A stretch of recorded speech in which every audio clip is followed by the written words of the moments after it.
jërë ngeen jëf mbokk yi ñu ngi nii toog ak sëñ Mouhamed Ndiaye comme niñ ko xamee nag nit ku nekk am nga histoire nit ku nekk am nga foo jaar ci sa àdduna waaye yow sa bos yaakaar naa ni bokk na ci yooyu yi nga xam ne mën nañu exceptionnel la ci dundu doomu aadama am na fu la yàlla suñ borom jaarale tey ji tamit mu am fu mu la andi loolu nag lañ bëgg a waxtaane ak mbokku jullit yi nga xam ne ñoo ngi seetaan ak mbokku taalibe yi nga xam ne ñoom ñoo ñuy seetaan ñu partagé ak yow li nga xam ne moom moo di li nga jot a dund ci sa àdduna expérience bi nga ci jot a am d'abord ñu ngi lay nuyu bu baax sëñ Mouhamed Ndiaye. ñoo ngi leen di fay bu baax soxna Awa di leen doole ziar di leen dalal fii tam ci Touba Grand Médine di sant yàlla suñu borom bi ñu boolewaate ak yéen comme ni ñu leen ko waxee ci njëlbeen bi rek di santaat Serigne Touba bu baax a baax a baax bi ñu gënee dimbaliwaat tam ba xamali ñu ak nitu àddina xamali ñu tam ak yàlla xamali ñu ak nit ñi ñu ci doolee sant bu baax di santaat maam Cheikh Fall mi nga xam ne tam moo ñu gindi ci yoon bi waaye nag di sant dëgg Serigne Saliou Mbacké mi nga xam ne moo rek moo jara sant te nga xam ne ci lépp ci moom la tàmbalee lépp ci moom la yem ci ñun ñu ci doolee sant yàlla bu baax asalaamaaleykum. bu ñu jotee déglu sa histoire ak fi nga jot a jaar yow mën nañ ne juddoowoo ci diine ji nga xam ne mooy diine l'islam fekkoo say waajur nekk ci diine l'islam tey jii bokk nga ci ñi nga xam ne mën nañu ci jëwriñu Serigne Touba lañ fii ci Ndakaaru ndax mën nga ñoo nettali histoire boobu. waaw xam naa nettali ko intégralement dina jafe waaye mënees nañ ci résumé rek loo xam ne buñ ko résumé mën na am peut-être dana doon genre chronique boo xam ne dañ ko mën a jàpp waaye dana jafe lool pour ñu jaaraat ci waaye yaakaar naa lépp mi ngi tàmbale atum 1972 la tàmbale ndax fàtteti naa ban at la Serigne Saliou sanc daaray Got mi ngi siitéwu ci Notto Diobass arrondissement Notto Diobass la nekk bokk na ci deuxième daara yi sañ mooy deuxième daara bi Serigne Saliou sanc tam fii ci Sénégal à part daara yi Mbour fa la daan jóge di ñëw Got ci sama nettali waajur bu góor mu ngi tombé baanaka daaray Got fa mu koy sampee ak ñun suñuy toolu cosaan fa la Serigne Saliou doon jaar bu jógoon Taset di dem Got da daan jaar ci suma biir toolu papa di dem Got di gor boobu ñu ngi gor daaray Got sama papa moo ma ko nettali ci ginnaaw bi ma duggee ci diini l'islam sama papa mu ngi tudd Jean-Marie Ndiaye na carte d'identité baa ngi nii mën naa firnde lépp a ngi ci biir sama papa mu ngi tudd Jean-Marie sama yaay Monique Tening Diouf man sama turu baptême Pierre la donc moo nekk ci carte d'identité bi ba léegi ndax bi ma tuubee sëñ bi daf ma ne bu ko dindi ndax seede lay doon ëllëg daal moo tax ba léegi ma conservé le nom Pierre di Ndiaye loolu comme ni ma la ko waxee mi ngi tàmbali ci atum 1972 at moomu Serigne Saliou bés ci sama nettali papa mu jógee Mbour jaar Taset jaar samay toolu papa di dem Got bi mu fa jaaree mu tobeeg sama papa dafa am naal bi nga xam da ko naaloon ndax sama papa dafa bokk ci les anciens catéchistes yu Sénégal maanaam ñu doon jàngale diine catholique ci Sénégal mën naa ne sax dans le canton di Diobass moo nekk le premier foofu moo fa njëkk a jàngale diine catholique ci wàllu nit ku ñuul moom benn prêtre bu ñu wax le père Bouman moo ko jàngal moo ko catéchise moo ko baptisé moom moo ko jàngal diine catholique sama papa doon ko jàngale tey boo demee dans le département de Thiès amul fu ñu xamul Jean-Marie Ndiaye donc demoon na sax dañ ko tuddoon Jean le Baptiste ndax da daan baptisé ñu bëri ay jullit yu bëri moo leen dugaloon ci l'islam ci catholique daanaka ñu ci gën a bëri après biñu màggee ci lañ dellu changé waat ndax xam nga diine catholique ñoom danoo baaxoo maanaam ndimbal maanaam ci wàllu caritas ndimbal yooyu ñu doon faral di dimbali ci waa kaw ba ci ay nawet bu ñu sonnee dafa tax ñu bëri da leen attiré dugal leen ci diine chrétien parce que kooku politique la bi ñu xam ne ñoom ñoo ko tëraloon pour mieux attirer les gens donc dans la religion et sama papa bi mu ciy nekkee mu amoon yéene bu mu amoon c'est-à-dire moom dafa bëggoon nekk prêtre mais malheureusement avec les contingences de l'histoire il n'a pas finalement nekk prêtre mu ci nekk léegi après ci la naaloon ñaan yàlla may ko doom bu góor ngir mu mën ko dugal ci dans l'ordre pastoral malheureusement ci jamono yooyu sama yaay saa bu taawloo bu dee góor rek buñ ko waree baptiser rek mu gaañu saa bu taawloo bu dee góor buñ ko waree baptiser rek mu gaañu bu dee jigéen moom day dund mais bu dee góor day gaañu alors ñuy dem ba benn bis at moom ma la wax 72 moomee Serigne Saliou jaar fa fin 71 début 72 sama papa wax bi Serigne Saliou jaaree romb tool ya mu tombeek sama yaay indi añu laax nee na li ko jëkkoon a impressionné ci Serigne Saliou mooy ay dàll yu bees la doon yor bënn buum ñoor leen ci teg takk ci ndigg bi tànku neen rek la doon def mu yéeg saret bi di romb sama papa tooñ ko ne ko tukulóor bi te ngaa ñëw wàcc ñu añ sëñ Saliou ak maanaam worma bu mu jox doomu aadama mu wàcc boobu xamuñu sax mooy doomu Serigne Touba maanaam yëg-yëg boobu amaguñ ko ci boobu xamaguñu woon sax ni mooy doomu Serigne Touba xamuñu woon mooy Serigne Touba buy dox ci suuf te kenn xamagu ko woon. alors sëñ Saliou daal di wàcc ñu toog sukk di añ sama papa nee na dafa def signe de la croix ci kaw laax bi daal di sëf di tàmbalee añ sëñ Saliou ne ko man de sama añu ceeb bi laa bëgg a wéccoog yow sa añu laax bi teg maa jox laax man ma jox la ceeb bi de sama papa ne ko nan ko bokk lekk rek ba mu jeex déjà léegi sama waajur wàcc na liggéey en 2010 malheureusement waaye donc il aurait été un témoin oculaire malheureusement léegi bi ñu añee ba pare mu daal di ne Serigne Saliou yow de yàlla xamal na ma ni yow nit ku baax nga man du ma julit je suis chrétien mais dama bëgg nga defal ma ñaan sama soxna si kat pour mu am doom bu góor ndax dafa am lu ma nam jox ko la mère église maa am doom bu góor jébbal ko église waaye yàlla dafay dogal saa bu sama soxna amee ku góor rek dafay gaañu ma bëgg nga defal ma ci ñaan yaakaar naa ci yow donte du ma julit mais Serigne Saliou daal di ko ne da ngay wut ndox ci kaas nga jox ma ne sama yaay xel yi ndox jox ko mu ñaan ci tufli ci ne sama yaay naanal sama yaay naan mu ne ko ndaxam de dina judd te góor lay doon te bu ñëwee bu leen ko def yéen séeréer yi ni ngeen di def maanaam bu leen bënn nopp bi waaye nag def leen ci moom mandarga boo xam ne bu ñëwee di ngeen xam ni moom te day toog moom mandarga mi ngi sama biir yaram bon c'est dans l'intimité mënu ma ko wane mais mi ngi sama yaram mënoon naa leen ko won mais amul problème nan bàyyi noonu rek daal léegi bi ñu dogalee mu def loolu ne nañu dawal ay weer ba dugg dans l'année 72 mais sama yaay sentir ñu dem ba ma juddu je suis né le 21 mai 1972 bi ma juddoo nee na sama papa nee na def na 2 mois ñemewu ma jox tur ndax dafay ragal bu ma tuddee rek ma dee ndax da daan def saa bu tuddee doom ji rek le soir mu dee. alors léegi benn prêtre bi ñuy wax le Pierre Boumon jaar fa Pierre Boumon moo jàngale sama papa catéchisme le Père Éon moom nag moom ma baptisé man moom ma dugal ci diine moom ma baptisé Pierre bi fa Père Éon jaare ku amoon xam-xam mu daal di ne sama papa kii de da nga ma koy jox ma yóbbu ko baptisé ko te maa koy yar léegi biñ ma yóbboo 2 mois après ñu yóbbu ma église on m'a baptisé le nom de Pierre donc le Saint Pierre Thomas Pierre kenn ko xam ne dans l'histoire du christianisme c'est le premier des apôtres de l'histoire du christianisme moo njëkk a nekk apôtre Jésus et c'est sur lui-même qu'on a construit l'église de Rome ak yeneen alors muy mag di mag ba am 7 ans sama papa jël ma dugal ma dans l'ordre monastique c'est-à-dire nekk au monastère pour être un prêtre bon ci wàllu jaar naa dans tous les grands séminaires donc à partir de Saint-Gabriel à Thiès c'est un foofu ku ne xam na ko collège la boo xam ne c'est un collège mixte am na ñoo xam ne dañuy jàng rek c'est des laïcs ak collège boobu c'est un collège maanaam catholique purement pour la formation des prêtres ak les frères donc fa laa nekk fa jusqu'à l'âge ba ma am wàllu maanaam niveau entrée en 6e ñu jàllale ma au séminaire de Gazobine fa laa nekk ba am jusqu'à l'âge donc maanaam niveau 3e ñu jàllale ma au grand séminaire de Sébikotane ma nekk fa ba war a àgg âge u bac je suis passé au séminaire de Brin à Ziguinchor Brin nag laa jóge dem Rome donc j'ai fait à Rome 1 an ñu jàllale ma à Saint-Jacques de Compostelle foofu Espagne la nekk j'ai fait là-bas 1 an 6 mois ñu jàllale ma à Notre-Dame de Lourdes France donc tout le temps dans le service de l'église j'étais boobu maa nekk prêtre ba ma fa nekkee tam ñu jël France laa jóge dem au Saint-Sépulcre c'est-à-dire Jérusalem nga xam ne def naa presque 1 an 6 mois donc Beytil Maqdis comme ni mu koy wax ci l'islam yàlla suñu borom dimbali na ma nekk naa fa servir naa fa wàllu servir cuuraay di nettoyer ak yooyu yëpp maanaam di génn war julli bu jotee ñu sonné ñuy jàng di def chorale di woy di jàng mees ba ni ma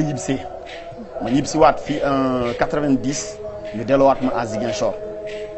ma nekk Ziguinchor ba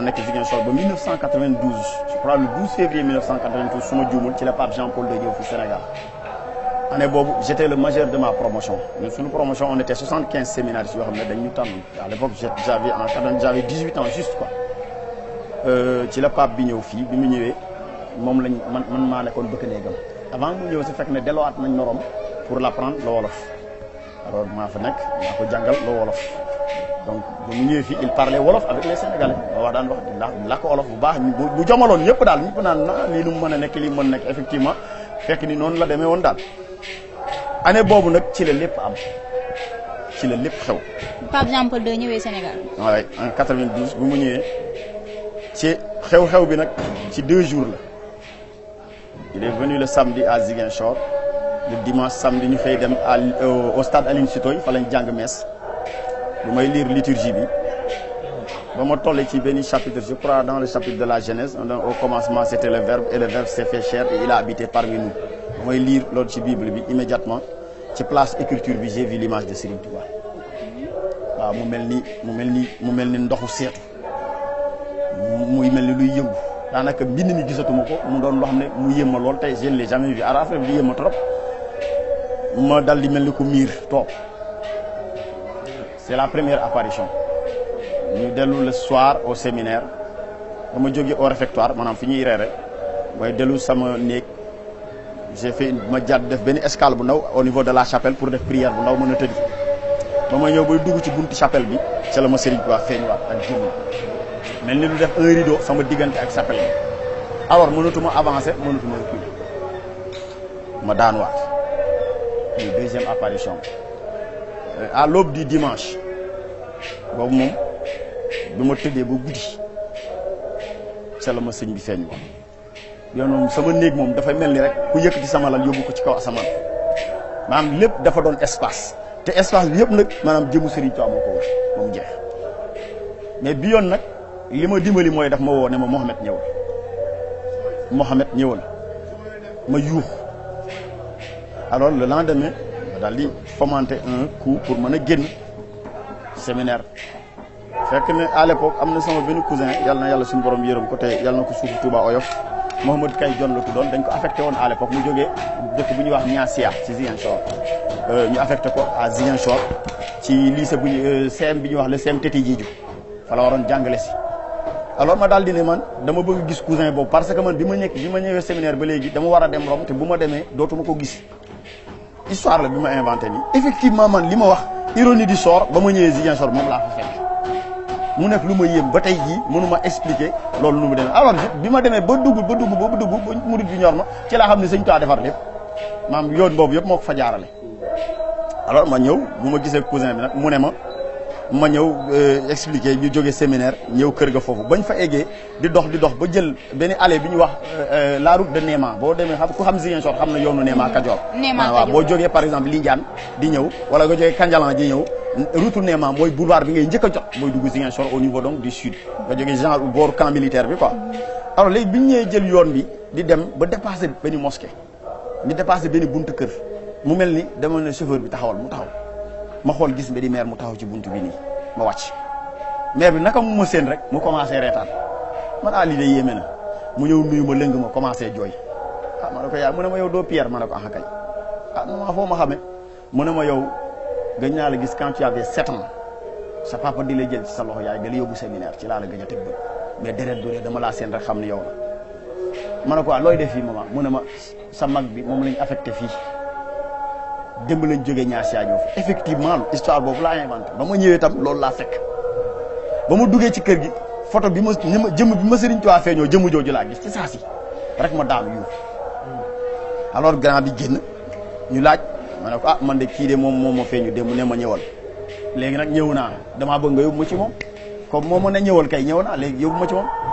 grand bi ne ma nag nag saa waay kii de nekku fi de boo ko naree fekki moom dina métti ci yow de ma ne ko mu ne ma kii de nekku fi ma ne ko mais man moo ma ne ma ñëw léegi problème bi mooy lan mooy dama bëgg a tuub dugg ci diine j'avais ma soutane et tout alors mu ne ma loolu moom ñeme ma ko parce que connaissant ton père orthodoxe qu'il est su ma la jëlee yóbbu la nga tuub musiba day am sama diggante ak moom léegi da ngay delluwaat ba mu gisee ak sa pap ma ne ko delluwaat kay ak bakkan bi moo yem ma dellu mooy dee naa du ma dellu de mu wax mu xam ni man j'ai ainsi donc dama ma ne ko léegi fekkee yow mënuloo ma yóbbu waxoon ma jàkka bi may dem ñu tuubal ma mu jeex mu ne ma xam nga à l'époque ba léegi ndeysaan mi ngi gaañu booy bi pa boobu yaa mi ngi nekk Ziguinchor ñu koy wax soxna Fat Bal fekkee na jamono jooju fekkee na loolu en 92 boobu Fat Bal mi ngi Ziguinchor bi say ndeysaan alors bi nu fa kiyee nag grand bi ne ma ne grand bi léegi da nga may yóbbu ci may yóbbu mu tuubal ma après ci lañ ma yóbbu ci sëñ Fallou Diop mi ngi dund ba léegi ndeysaan mooy imaamu juma murit yi nekk Tilène à Ziguinchor sama xarit sama lépp la c'est l'imam de actuellement il est vieux maintenant mag la ndeysaan yal na yàlla su borom dolli wëral cëram bu baax a baax yàggal ko ci kanam murid lool. alors ñu yóbbu ma jumaa ji aati leen ba ma demee sëñ Fallou dama séen rek mu ne leen kii aw ma ci moom ndigal kii moom mu ne aw ma ci moom ndigal attanuma nangu tuubal ko léegi xam nga luy problème bi ma mu ne na Touba rek à l'époque le gouverneur général Abdoulaye Dieng moo nekk gouverneur Ziguinchor ci la téléphoné le général ne ko man de dama bëgg a dem Touba te sama oto instant yi mënta dem Touba léegi mën nga maa yónnee oto bu ma yóbbu général bi oto personnel am la ko yónnee benn Pajero boobu la Pajero du doog a xew Sénégal mooy oto japonais yu mag yooyu voilà ci la ko yónnee Pajero bi ak ñaari motards yi escorté ci lañ déparé à Ziguinchor bi ñuy génn kër gi ñoom ñu ngi séntu weeru koor ñu gis weer bi naan sëñ bi weer bi de feeñ na sëñ bi ne leen waajal leen ngeen naafile ndax man damay dem Touba ñu jël oto bi dem on a pris le départ ay 7h30 8h moins daal lañ jógee Ziguinchor bu ñu dugg Touba presque il était vers minuit 1h moins ci lañ dugg Touba di dugg juste ëttu sëñ Saliou ci xay bi ñu ubbil ñu première caisse deuxième caisse troisième caisse bi fa lañ fekk Serigne Saliou mu toog moom képp. boobu yaa ngi sol yére prêtre bi nga soloon ba léegi. maa ngi sama sutaan ba léegi ndax amu woon temps pour dellu solaat leneen wala changer leneen te ñoom ba léegi ñemewuñu xamuñu lu ma tax a jóg peut-être xam nañu dama tuub mais kenn amagul woon fitu def loolu maa sama sutaan ak sama rosaire mooy kurus ñuy yore xam day am yëpp ma am ñu nu àggee Serigne Saliou dafa ne ndaxam yéen rek laa doon xaar te bu doon jamono ji ñu ne téléphone portable am na en 92 le téléphone portable n'existait pas encore au Sénégal dafa ne ndaxam de yéen rek laa doon xaar pour fat sëñ Fallou daal di yéemu waxatul dara ñu egg mu joxoñ ne ko ne sëñ bi fa nekkoon bëgg ne mu ne ko yóbbu ko ci biir te nga soppil ko yëre yi te yëre yooyu ma la joxoon nga jox ko mu sol ko waaw ñu jóge fa dugg bi ñu duggee ci biir sëñ bi jox ma benn jàllaabe bu ma sol yëre bi añ fa léegi mais sama archive laa ko denc boobu mu yàqu dama ko denc bés jour bi ma ko wanee murid it keroog tuuti yàq ko léegi moo tax nangootuma ko woon kenn alors ñu jóge fi dem bi ma duggee ci biir sëñ bi sumil ma yëre yi wat ma ñu dem ba ma àggee toog sëñ Fallou nee na ma bi ñu àggee ma nekk ci biir ñu may waajal kenn waxul ak Serigne Saliou ñëpp a noppi moom ba léegi waxul Serigne Saliou sax fu mu jóge ba ñu àggee toog sëñ bi ne ndax xam naa lépp mu ne leen balaa kenn di wax da ngeen may ma tudd ko ba pare c'est la ma teg loxo ci bopp bi ne ma kii de ndaxam tudde naa ko Mouhamed tufli nopp bi dal di ne tax ndaxam de tudde naa ko Mouhamed bi ma Serigne Touba woowoon moom la ma tudde ndax man dama jàpp ci àddina kenn du Serigne Touba ku dul Serigne Saliou gis nga ba ma tegee loxo ca la ma alxuraan dugg ca la ma xasit dugg ca la ma xadis dugg ba tey ku sañe ne moo ma jàngal abajada wax nga lu la neex falaa mokkale alxuraan ci yoo wax ne maa jiite kuréel alxuraan bi fii bu dee xasida wax noppi jumaa jële ma nekk maa fay waxtaan ajuma bu jot te lu ma wax boo ci tegee baaraam fekk ko ci téere loolu ndimbalu Serigne Touba la ak Serigne Saliou moom ko defal ba ma tuubalee ba noppi muraake la yëkkati jox ma ak kaamil ak enveloppe mu ne ma nag bu ko ubbi ndànk tànk aguloo kaamil bi nag daf ma ne boo àggee na nga seet fu gën a dem loxo ndeyjoor droite je crois mooy ndeyjoor si moom séeréer laa nag dama am dégg olof boo demee seetal fu gën a nekk droite à l'extrémité droite nga toog fa te nga ubbi kaamil bi te jàng ma ne ko Mbacke man kii xaw ma ko man latin laa jàng grec français anglais portugais russe maanaam langue européenne laa xam moom mais arabe moom wax dëgg fa yàlla Mbacke jànguma ko mu ne ma demal rek boo demee di nga jàng ma ne ko man dama war a delluwaat mu ne ma waaw da ngay delluwaat liggéey bi daa des ma ne ko Mbacke man su ma delluwaatee gars yi dañ may jël si de mu ne ma demal ma daal di dem ñu delluwaat jël oto bi fa la ñu toog ba bët set bi ñu julee fajar nag ci lañ départ wàññeeku Ziguinchor ci lañ ñib si Ziguinchor dem directement daara ja ma toog fa ban fa àggee police lañ ci fekk mu may xaar waaw def nañ avis de recherche nee nañ ko ni fii la mujje bañ fa ñëwee nag police bi daa fekk ñoo ñëwee dañ ma mën a yóbbu ma effectivement seen liggéey lañ nekk ndax dama génn en flagrant délit te j'étais sous leur responsabilité kon c'était normal ñoom ñu gestu ba xam lu waral loolu c'est la loi c'est normal j'ai compris mais mbokku taalibe yi foofu moom dañu commencé xaacu sëñ bi ne leen deet sëñ Saliou nee na liggéey bi daa des baleen ko mu dem bu ci kenn dugg suñu yoon newu ci gars yi yóbbu ma amalee en prison à l'époque il y a un journaliste qu'on appelait Balabas wala Bass Diallo gaañu na léegi il était à RTS Ziguinchor moo ko yor moo doon reporter RTS Ziguinchor année boobu def na ma sax interview ñu tëj ma kaso pendant 3 jours def naa fa 3 jours weeru koor falaa woor ba ma tuubalee nag dafa ma ne nag na nga tàmbali ndax jullit commencé nañu koor kon nag tàmbali tey bis ni ko tey jullit nga ci laa tàmbale koor sama 3 jours kaso gu moom mën naa ne taw feexu Serigne Touba ndaxte lu neex rek laa ci gis gisuma ci dara lu ma naqari ba nu àggee ñu yóbbu ma war ma dugal ci biir dama ne du ma dugg war ma dugal ci biir prison bi dama ne du ma dugg ci résumé laa nekk ne ndax mbir lépp mënu ma ko di ko yaatal ci tënk la rek commissaire bi mu ñëwee da leen ne waaw kii lu muy xataraayu nii ñu ne ko kii de dañ ko jàpp di ko dugal mën a dugg mu ne pourquoi comment lu tax du dugg mu ne ma yow comment lu tax ñu lay dugal kase nga naan doo dugg ma ne ko man lu ma def ba may dugg ci kaso mu ne ma kon léegi lu tax ñu indi la fi ma ne leen dama tuub dugg ci lislaam moo tax ñu ne dañ may dugal ci kaso commissaire bi dafa sabal allahu akbar la wax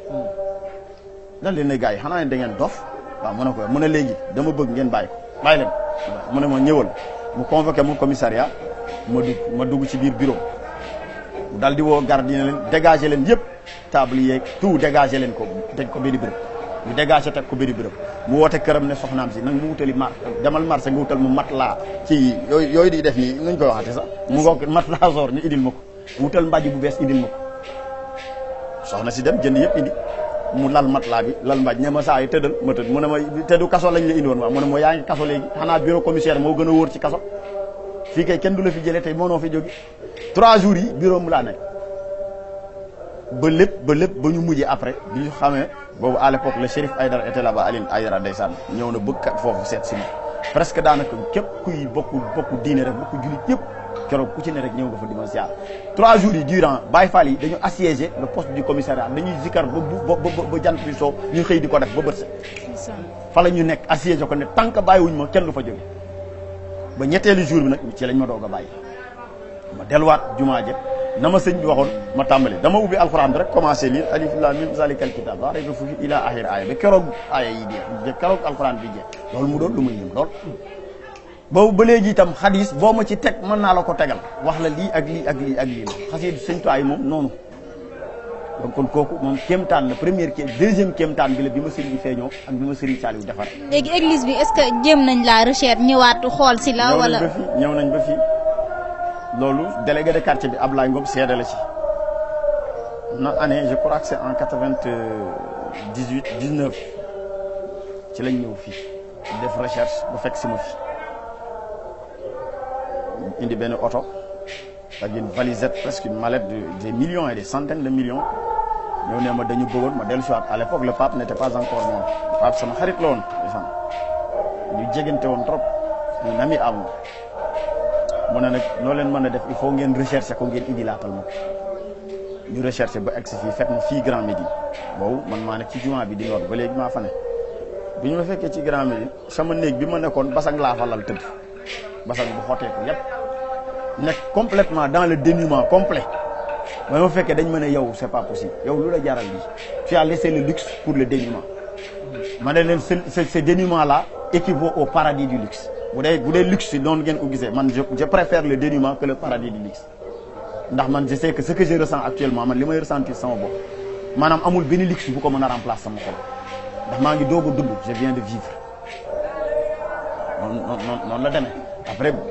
il moo dañ jéem a proposé pour mu mën a kii man da leen non merci man koy Serigne Touba rek Abdoulaye Ngom mooy délégué de quartier moo ko fekkee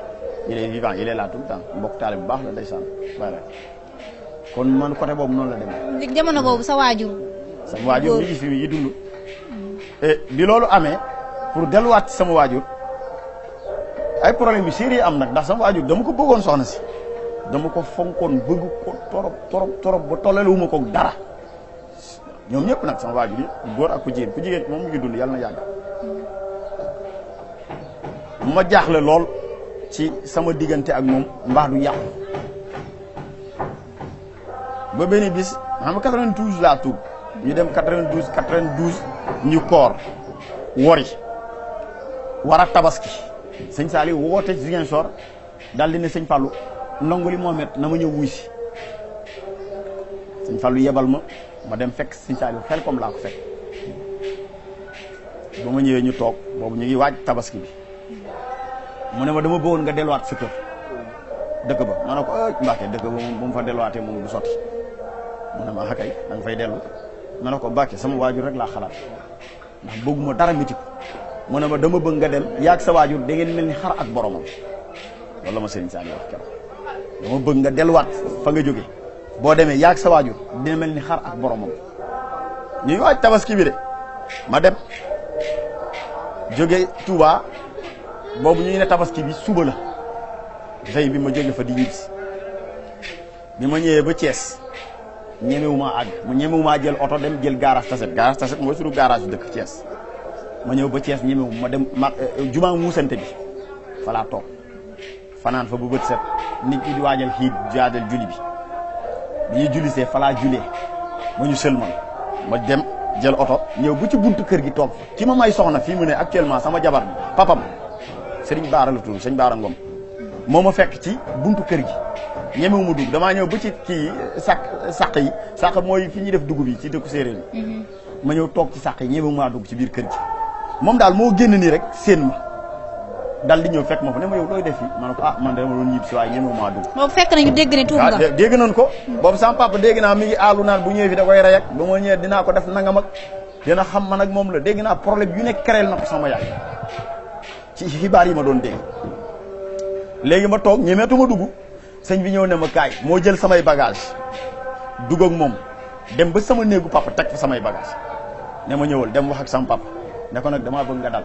moom xarit la woon ak sama papa moo ko indil soxnaam kër ga bi mu ko indilee soxna si da ko ne sa soxna si sama papa moo ko wax de sa soxna si jigéen lay taawloo te bu ko taawloo maa ko moom mooy sama jabar léegi ñu toog ma ñib si ma dugg ci biir kër gi nuyu naa kër gi yëpp mais ñemewu maa dugg sama néegu papa sëñ Baara moo jàpp sama loxo dugal ma sama néegu papa biñ toogee sama papa di ma xool ma koy xool man tam ñemewu ma ko jox loxo parce que xaw ma lu mu xalaat moo jógal boppam ñëw nuyu ma ne ma yow lan la ma ne ma ana nekkatuma sa papa ma ne ko kay ma commencé noyyi nag mu ne ma yow mënoo ñëw ba fii nga ñëw toog fi yow nit ñëpp ngi rey seen xar yow doo dem rey sa xar ma ne ko lu may rey sama xar mu ne ma yow da ngaa foog ne xaw ma ni jullit nga xam naa jullit nga loolu du dara mu ne ma reyal sa xar ma ne ko man kat aw ma xar pap néegu séeréer yi mag yi dañu am ñaari bunt dafa am bunt boo xam ne dafay ubbeeku ci wanoom bi mu ne ma ubbil bunt bi ma ubbi bunt bi gis nga xar ponkali xar laa jàkkaarloo fekk paa bi jënd xar teg bi ma jàkkaarloo xar bi sama xel daa demaat directement ci Serigne Sall bi may ne sa waajur de di nga ne mel ak moom ni xar ak boromam rek dama aal te effectivement sama papa dafa nooy di ma tarbiyewu mel ni kuy tarbiyewu sëriñam moo jóg nuyu ma moo jóg tànk ndox jox ma naan ñëw ne ma yow lan la lu xew ma ne ko dara mu ne ma dangaa foo ne man yëg nga tuub naa man mu ne ma léegi yow danga foo ne man du ma la def dara yow sama xarit nga léegi demal rey sa xar comme ñëpp ma ne ko lu may ban xar laay rey mu ne ma ubbi ma fekk jàkkaarloo xar boobu laa def tabaski c'était ma première tabaski c'était en 96 non 93 première tabaski parce que dama tuub 92 ci fin 92 bi ci lañ woor ñu woor fekk 92 jeex ñu entamé maintenant le début 93 sëñ bi yebal ma foofu presque daanaka 2 mois wala 3 mois laa def ñu sëñ bi delluwaat ma dëkk noonu la mbir mi demee fan lañ jógee maag sama papa dañu nekk ay xarit dama may jàmm man bu dem na ba boobu avant may am soxna sax dama daan wut samay xaside yi bu ma doon ñëw Dakar fi moo doon tëj sama néeg sama sijaada bi mu daan julee da ko daan denc sama satala bi mu daan jàppe da koy jël yóbbu ko ci néegam di ko géganikoo ba keroog may ñibbisi nee na man samay bagage kenn waru leen laal sama néeg da ko daan tëj gan bu foor donc moo mënoon tax mu tijji ko nga tëdd toujours saa mu ñibbisee su ma jógee Dakar ñëw fa rek moom mooy jox satala ne ma saa sa satala baa ñu fi de sa téere yi de laaluma leen ndax yaakaar naa waruma mën a laal sa téere yi ma ne waaw bàyyi ko foofu rek yow daal dee leen di garder rek moom mu jëlee si siyaada nga dem julli ji waxtu julli bu jotee moom mooy njëkk a soñ ne ma saa yi daa mel ni takkusaan jot wala daa mel ni tisbaar jot na de wala daa mel ni gée jot na de fa la jógee di dëkk ba am na benn Seexu Sëriñ Tuubaa bu fa nekk su magal jotee wala lenn jot ñuy laaj ay addiya sama papa moo ëppale lu mu doon joxe addiya te ne ko loon julliti saa ma waajoon di dem Touba da daan yëkkati par exemple 2000 francs ne ma 2000 yi de dama bëgg nga yóbbul ma ko addiya Sëriñ Tuubaa ba benn bis ma dem magal yi ñibbisi ma ñëw mu ne ma Mamadou ma ne ko Mbàkke mu ne ma kaay mu ne ma toogal ma toog mu ne ma dama laa bëgg a nettali seen jumaa ji nu mu mel ma ne ko yow Pape foo xamee suñu jumaa nu mu mel mu ne moom bii sëñ Saliou fii la ma jëlee yóbbu ma fa ma ne ko ambo waaw ma ne waa léegi waxal bu fekkee ni noonu la moom danaa xam ndax fa laa jóge mu ne gis nga bi ma yóbboo seen jumaa ji nee na benn basang lañ toog maag moom basang bi moo ñu yóbbu ba ci biir jumaa ji nee na ma tiim jumaa ji di xool Serigne Saliou di ma woon bërëb yi par bërëb nee na ma yóbbu na ba seen bërëbu Serigne bi mu ne loolu nga xam ne dafay tàkk mel ni kii ma ne ko ah papa yooyu ay or la de Sëñ Tuubaa rek ko am or la de mu ne ma waaw mu daal di moom mu ne suufu jumaa ji am na ay robinet yu fay xel yi ci benn affaire bu gudd ma ne ko loolu mooy sooroor bi lu fay xel yi mooy robinet Maam Jaara fa la ñuy jàpp mais mu décriral ma jumaa ji de telle sorte que dama mujjee yéemu te sama papa mosut àgg Touba xamul sax mu demee du seet mos ta seetaan télé sax bay gis Touba ndax dëkk kaw pa mag yi moom xamul yooyu. surtout bu fekkee nekkuñ ci diine l'islam ak yu mel noonu sax. waaw bu doon dafa nekk sax ci diine l'islam on peut comprendre mais sama papa il est mort dans le christianisme. te sama papa je vous l'ai dit que c'est le premier catéchiste du canton de Diobass moo njëkk a jàngale catéchisme ci Diobass ci nit ku ñuul avant muy gaañu décoré nañ ko ci loolu bokk donc en tant que premier catéchiste noir donc dans le canton de Diobass le canton de Diobass mooy premier canton du nord au Sénégal premier canton au sud mooy le canton de Niassia ay xam nga Sénégal temps durant l'époque coloniale dañ ko division ay canton ci canton Kajoor la bokk Diobass moo mujjee ci Kajoor bi Kajoor daanoo moo fa mujjee les derniers guerriers du Kajoor Diobass lañ ñëwoon sanc daw laqu foofu loolu histoire boobu ku ne xam na ko ci wàllu di jàng histoire Diobass xam nañ loolu. léegi sa yaay nag moom. sama yaay ba léegi mi ngi dund Monique te ñu ngi Juuf la tudd. catholique la. mi ngi continuer di dem église. de tout dernièrement Pâques chaque feetu catholique bu yotte damay dem jënd ay bagages yóbbul ko mu feetu comme tout le monde parce que c'est ma mère dama ko war a tarbiyewu ndax loolu la ñu l'islam sant. l'islam dina abudullah wa taqu rabbakum walil walidayni ihsana na ngeen ragal yàlla te ngeen topp ki mu leen yónni waaye nag na ngeen rafetal seen diggante ak seen waajur waxu ñu jaamu suñuy waajur mais dañu rafetal suñu diggante ak ñoom kon nag ndigal boobu moom laa wéyee maag moom ay xarit lanu sama yaay dama koy toggal dama koy fóotal dama koy balal te sama soxna fa lay nekk avant may jël soxna lépp laa doon defal sama yaay su ma jógoon Dakar dem dëkk ba sama yaay dootul toog dootul fóot dootul taxat dootul root maay tarbiyo di def lépp di ko indi ngir loolu l'islam wax alquran wax ma di ko dund ngir ma mën a sakku ndimbal ci suñu borom te loolu moo nu war donc ba mu duggee ca laa jàng lépp sama xarit la sama lépp la léegi xam naa ne des ci waxtu yu bari waaye lan nga ñu mën a tënkal ci diir bi nga xam ne def nga ko ak Serigne Saliou ci kaw suuf laataa muy làqu maam Serigne Saliou dund ma ak moom dund toog nii lu bëri daal mais lu mu néew def naa ak moom bu ma ko calculer lu toll ci juróom-benni weer ndax dafa daan jékki-jékki woolu ma dem soit ma fekk ko Xelkom soit ma fekk ko Touba ma fàttali la benn bis am na benn bis si Serigne Saliou ma jóge fii Dakar dem di ko ziar ba ma ñëwee damaa fekk ëttu xay bi fees bu ci buntu jumaa ji kenn mënul jàll ma ñëw di raam ba jéggi tali bi ba toog ci buntu kër gi fa laa toog damaa jékki-jékki am ndaw moo ma fëgg ci dënd bi ne ma kaay wuy Serigne Saliou ma ne ko man waaw non saa yi da ngay wax rek man fii daanaka fii laa fanaan Serigne Saliou fu ma gisee mu ne ma xanaa du yaay Mohamed ma ne ko waaw mu ne ma Serigne Saliou nee na nga wuy ko def ma ne demal ci biir nit ñi jégal nga jàll am na ndongalu toog weeru ci miir bi Mohamed la tudd wax ko mu wuy si ma ah man tam ma jóg di jéggi di jàll gis nga bu ma demee ba nga xam toll naa maa ngi Serigne Saliou comme ak 10 mètres sama tànk dañoo damm mënatuma dox dama lagg ci saasi di ram di dem di jooy ba ma àggee daf ma déy ci nopp ne ma Mamadou ma ne ko Mbàkke mu ne ma ñaan gu nangu loo ciy jooy loo ci mën loo namm ma ñaanal la ko ma ne ko Serigne Saliou ma ne ko la ma nekkoon fa ma nekkoon dama daan servir yàlla 3 heures du matin dama daan jóg di sonné yore église di jàng di jaamu waaw man ne dama ko soppil ma loolu bu dee li ma indi Sëñ Tuubaa nekk na nga soppil ma ko loole église boobu ma yoroon mu doon ab juma Mbàkke mu ne defal nañ la ko loolu rek nga bëgg ma ne ko bëgguma dara ci àddina ñaanuma alal soxlawuma man li ma xesoon a bëgg am naa ko mooy Serigne Touba te alal mënta weesu Serigne Touba pour man su ma neexoon tey bu ma ñaanoon alal milliardaire lay doon mais bëgguma ko bëgguma ko bu ma alal dabe itam après rek xam damay xam ne rek jeexitalu sëñ Tuubaa yi la rek man la sama maanaam barke bi la rek mais man dama ko ñaanul man la ma ñaan mooy la ma daan def fële te doon jaamu yàlla te ma yaakaaroon jaamu yàlla la te yàlla na ma ko remplacer ci gëneel di gis saa mu ne ma defal nañ la ko c'était en 92 ans boobu laa doog a tuub ma ñibbi si delluwaat mu woolu ma dégg nga ma toog ba ab diir mu wooluwaat ma ne ma la ma la waxoon ci ñaan bi kat laa bëgg nga feddali tey damaa bëgg nga jël sa saak nga dem sow jant je crois mooy sow jant mooy Dakar capitale sénégalaise ma ne ko Mbacke mosuma dem Dakar de mu ne ma demal ah waaw léegi bu ma demee fu may dem mu ne ko demal mu ne ma demal soo àggee fa ngay dem danaa la ko woon ma jël oto wàcc Patte d'Oie gis nga bi ma ne cëpp Patte d'Oie xaw ma fi kenn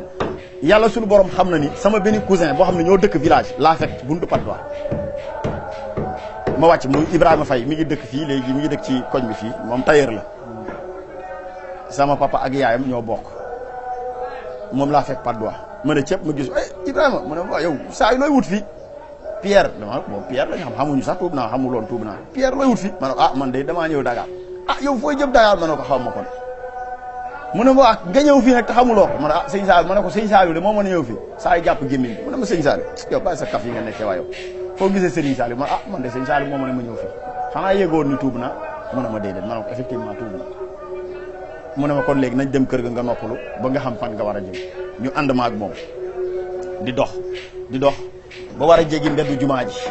jaa ngi fii nii foofu maa fa nekk sax je crois que léegi waxtu bi jot ma jël mbedd bi gis nga bi ma ñëwee bay tolloog jumaa ji mu mel ni dañ ma teg ton mënatuma bouger ci buntu jumaa ji ma ne tekk taxaw mu mel ni ab leer moo ma téye ma commencé lox sa waay dem na ba jéggi tali bi gestu gisatuma bu mu gestoo seen ma taxaw mu daw fekk si ma yow kaay ju dem ngay looy def fi ma ne ko ah man kat damaa ñëw fii taxaw xaw ma lu ma taxaw loo mënatumaa dem sama tànk yi taxaw diis ndekete boobu sëñ bi dama ne fii la église ba ma la waxoon jumaa ji laa la koy remplacer. mooy jumaa ji ngay jiite tey mooy jumaa bi ma nekk nii. mooy ba nga xam ne fa laay nodd depuis 92 à nos jours ça fait presque 21 ans wala 22 ans waaw saa ay jël ma jàpp sama loxo ñu dem néegam ñu toog ban fa tëddee ba fajar ma dégg ay nodd presque il était 4 heures 5 heures moins ma tëdd ba ma avant may yeewu sax dama tëdd ci guddi gi mu mel ni sëriñ bi dafa ne Mamadou ma ne ko Mbàkke mu ne ma jógal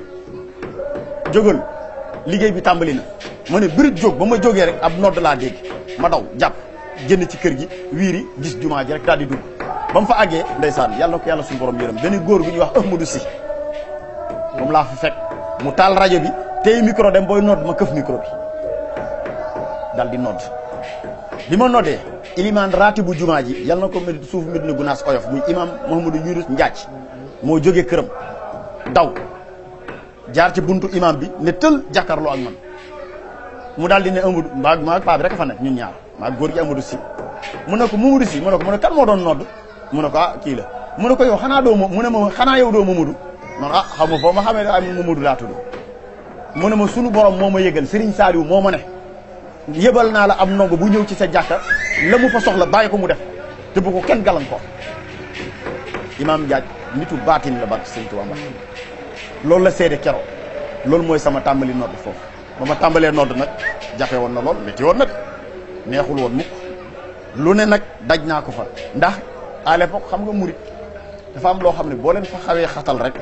dañ lay xajal may la mu demoon dafa xawoon a rafle ay murit jàkka ji la ma wóoroon yëpp ay muxadam kese la tey ji macha allah sant yàlla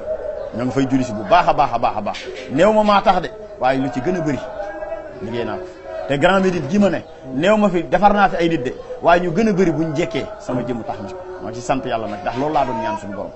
ngir nit ki la ci de tey man maay benn jeune boo xam ne mën naa ko waat ci Grand Médine fu ma dugg mën naa fa ne def lu ma neex ndax ñëpp mu sopp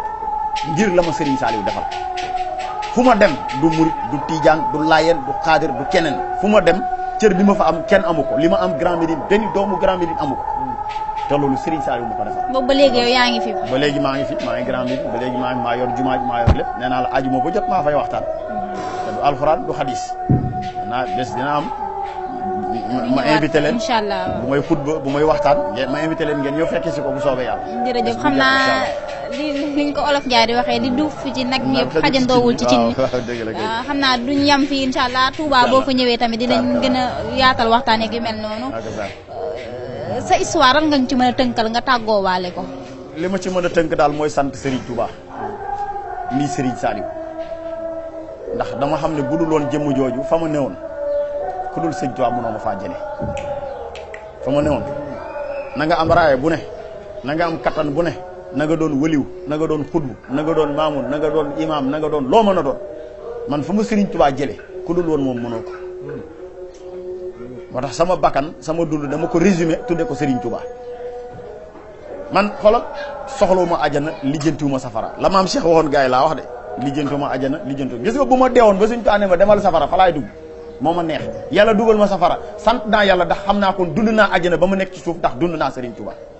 bëgg gi ma bëgg Serigne Touba rek damaa jaral bëggatuma ajana ragaluma safara lijjantiwuma ko ndax loolu jaamu yàlla rek ni ma waree jaamoo yàlla noonu la wa ma xalaqtul jinni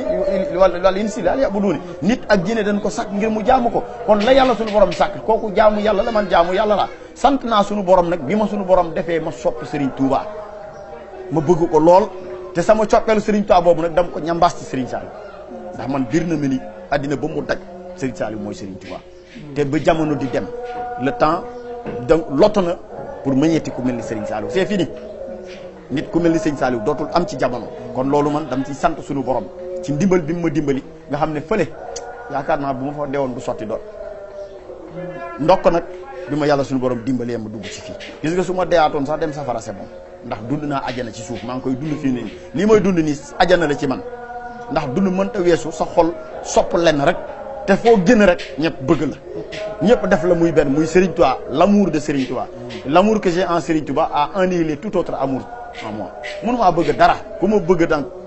Serigne Touba tax ku ma bañ itam mënumaa bañ kenn sax bu ma la bañee dama lay yërëm ndax dama xam ne yow mii ndimbal nekkul ci yow man Serigne Saliou daf ma mos a taxaw ne Mamadou ma ne ko Mbàkke mu ne ma ku la bëgg texe na waaye ku la bañ na nga ko yërëm xam ni yàqu na bon Serigne Touba moo ko bind ci jawartu xaabat xulaat yi maa uftu bi laa kasaat yi képp koo xam ne suñu borom dogal na sa xol bii man neexu la yow man neexuma la ci sa xol nee na yow toskare ñel na